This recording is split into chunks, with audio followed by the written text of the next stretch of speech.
Nigerian Exchange Group is hosting the Chair, International Sustainability Standard Board, Mr. Emmanuel Faber, in the presence of sectorial directors and other stakeholders who are mindful of the threats of climate change to sustainable living in not just Nigeria, but the world at large.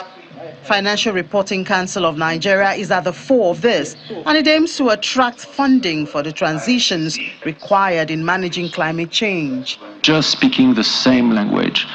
That is the only way we will in Nigeria be able to attract more global capital, because that global capital is going to speak our language. If we are in Nigeria becoming the most transparent supply chain, the most credible because we have appropriate metrics to describe what is an inclusive supply chain, a deforestation-free supply chain, a regenerative agriculture supply chain, a carbon sinking supply chain, we will be in Nigeria benefiting most also from those European companies that are going to need to invest in their supply chain to make sure that that supply chain is EU ready.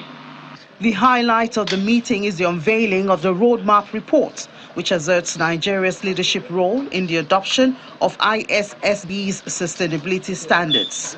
The Executive Secretary and Chief Executive Officer of the Financial Reporting Council of Nigeria, Dr. Rabi Olowo, is on hand to take the message to businesses. And governance, they were business non-essential.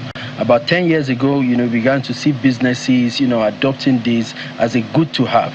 Today, we see it as a responsible business practice, but we are moving into the next phase, which is the phase of the future, whereby we'll make sustainability issues mandatory for businesses because we've seen the benefit that will come.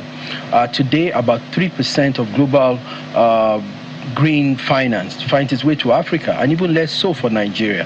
And unless we begin to speak the language of sustainability, which is a global baseline, whereby we can document business performance, not just by numbers and figures, but on how companies and businesses impact the society. With moves like this, the FRCN believes that the country will retain the fundamentals as the largest on the continent and be the hub for investment in the ongoing sustainability-related developments.